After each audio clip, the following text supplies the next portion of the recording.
Marine Corps Expeditionary Advanced Base operations require logistical support where and when Marines need it. The Airbus MQ-72C Logistics Connector leverages proven performance and reliability coupled with next-generation autonomous capability. As the Marine Corps revolutionizes warfare, the MQ-72C Logistics Connector evolves to support it. Visit airbusus.com to learn more.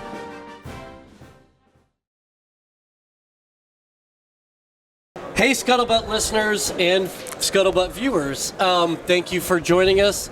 I'm Vic, I'm here with William. Howdy y'all. And we're here on the showroom floor at the end of Modern Day Marine 2025, and there's no real better way to close out than to welcome our guest, LtGen General Charles Chiarotti. Sir, thank you so much for being here. Thank you to both you and Will. Thank you. Yeah, fantastic. So what are your thoughts, sir? How did it go? So 15,000 steps per day. You know, I've shed about 10 pounds. I needed it. It's good. Hey, look, Calves are a little tight. Yeah, overall, you know, the enthusiasm from day one to just now when we closed out the Commandant's Cup for the Wargaming event. Just sky high. I mean, couldn't ask for anything else. And I think that the Marine Corps, the comments that I got from senior leaders and others, even industry partners at this event, 3 days inclusive, extremely positive and quite frankly one of the best that we've had. Yeah, I heard a lot of feedback was how engaged the people that showed up were. It wasn't just, not to say that it has been this in the past, but a lot less like focus on the swag bag and more on like, hey, what is it you guys are doing to provide? Well, you know, for it's the Marine really Corps? Understanding kind of the different levels of it, and it's taken me a while to really get my arms around this. But you know, who comes to these events, and from an industry perspective, you look at it and you say, you know, what's most valuable when they look at this, right? And they want to be able to talk to, number one, those individuals, those decision makers that are really looking at the future concepts of the Marine Corps, where we're going, and perhaps articulating in so many words the capability requirements that are needed. Tier one, let's just call that. Tier two are those program managers.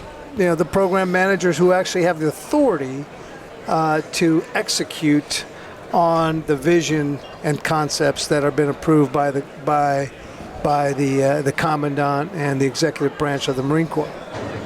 And then you have the tier three, and not in any, you know, just so that I can put them in a scale there. But the tier three, and those are the young Marines and officers that have to really, you know, inherit these capabilities or have already inherited them in the fleet, and are given the feedback to industry and are able to say, you know, this is a really great capability. However, the first time we took it out, when I was with, you know, 1-1, you know, it broke like within 10 minutes because we needed something else, or we needed this. And so that's the direct feedback I believe that industry values the most, you know. And I believe that those three tiers is really what our industry partners look for in a show like this. And as you know, as you both know, our role in this, you know, really from the Marine Corps Association perspective, number one is to provide the leadership, most important. Number two is also to add that intellectual component so that this just doesn't become an industry show, right? That's not what this is about. This is about being able to deliver a platform for the Commandant to communicate to industry and to the government, to Hill, those appropriators, you know, the requirements to have the concept articulated, and then to be able to bring those together with the capabilities that are present today, but also those that are still under development, to a platform that's convenient for people to come to. And that's our role in this, you know. We're not, as you well both know, we're not about the industry perspective. We're really about how do we bring that intellectual, professional military education out of it. And I will tell you that the team, all of you have just done a phenomenal job, from either a podcast or from a booth or from bringing the themes and messages out of the main briefing stage down through the 4 different other stages that we have to be able to communicate those themes and messages so they become manageable, coherent, and I would say even easily executable in future requirements. Yeah, digestible. Yeah, for sure. right. Yeah. Right. So what have been some of your highlights this year? Yeah. You know, I think first of all, it's all been good. But what I really, in years past, what I've seen was, and you can look at it from the floor perspective as the floor is laid out, right? In years past, there's been a lot of congregation in the front end by the main by the main stage, some of the bigger vendors up here, and the folks in the back, the ones that are smaller businesses, the ones that are perhaps even non-federal entities, or think that I saw more traffic back there and more interest and direct involvement in it that was going on back there. And I think why it was because the Marine Corps has brought out a lot of their sim capability out there. So all of their simulators, from mortars to helicopter to VR everything rooms, right, was back there. So what is that? That's just Marines and everybody just soaking that up and going back there. So to me, I thought that was it really helped to balance out everybody on the floor and be able to do that. So I think that was a highlight. If we want to get scored as a positive win, but I think it was also good because it really level sets the whole playing field. You got to come with your A game here to modern day Marine. You just can't show up because you've got to really.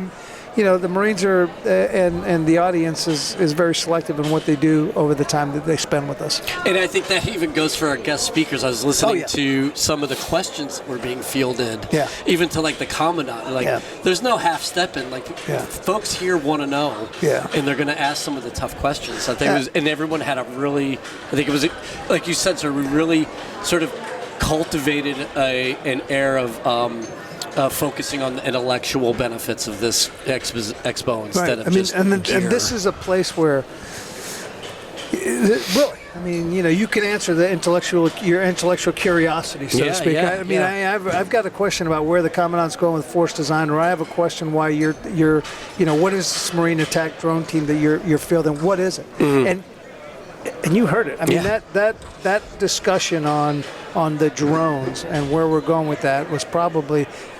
It was fantastic, quite frankly, and that's the kind of discussion that we want to have in this place. So absolutely. I thought it was also really cool to see how much Objective 1 has evolved from just a couple of years ago. I mean, a couple of years ago, you guys were right next to them, if I remember correctly, and it was what is Objective 1, right? And at that time, I think we just had put it into the curriculum, if you will, and we were a little late.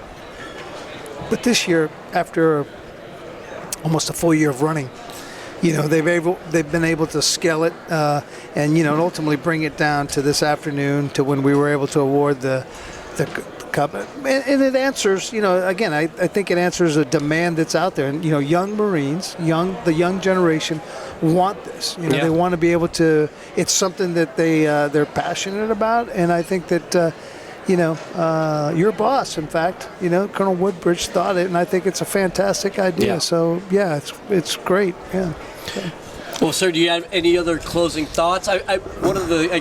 Another thing I was thinking is that it really is a good thing that this is 3 days because there's so much to take in. Yeah, absolutely. That if you were just to, and not to poo-poo anybody who can only come for one day, but I would highly encourage folks that want to be in attendance for a multi-day sort of approach because it is so much to take in. Yeah, it is. And so from a business perspective, you balance that out because absolutely there's so much, and if you really want to, like any, you want to be able to absorb every single thing, and understand what they do. The business perspective is, our fear from where I sit and look is, do we have the same level of engagement spread out across all 3 days, right? Because the minute someone doesn't get, engaged, then they start to feel like, wow. Industry makes an investment in these shows. Sure. And so and the Marine Corps makes an investment in these shows. So we have to make sure that we, the Marine Corps Association, are able to bring balance to all of that. So the expectations are level set.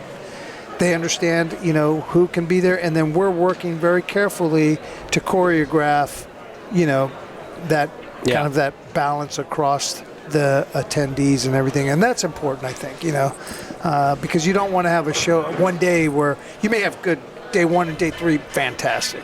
Day 2, because everybody's up doing testimony and no one shows up, right? Right. And so you're like, oh my gosh, you can't do that. So I think the team has done a fantastic job. Yeah, really good. Between the seminars and the symposiums, and then obviously the showroom floor, it's really very comprehensive. It is. And again, I'll put the plug in for our team because obviously I'm very proud of them. But I was looking when we started, and I looked down the table, and our whole staff was here. If you think about it, I mean, I've got 1 or 2 people that are back, that just minding the store, but you've got the editor of the Leatherneck, you've got the Gazette team here, you've got all of behind the camouflage folks, and I mean everybody's double, triple hatted on this thing, and we're so small, 10, when I say the whole staff, 10 of us are here, and to be able to manage all of this and put this together is really a testament to you and to the team and everything that we do, to bring value to the Marine Corps. I think the Marine Corps Association is a value proposition for the Marine Corps and for our membership, and if it's, whether it's, tomorrow we're going to go do the Wounded Warrior lunch. We're going to deliver a professional event like we did here. Next week we'll be in Tampa doing the same for the Marines at Central Command. And then we got ground awards. And then we got the ground award, acquisition awards. We got ammo awards. So, for us it's the same level of perfection at everything that we do, and that's what makes it such a great place to work, and it's about the people. So I'm extremely grateful for the team that we have, and for all of the professionalism that they demonstrate day in and day out. So thank you. Yeah. Well, General, thanks for coming on the show, and thanks for all your kind words, and we'll start counting the days till next year. That's so fast. That's so fast. Anyway, thanks, guys. Great job. You, thank you.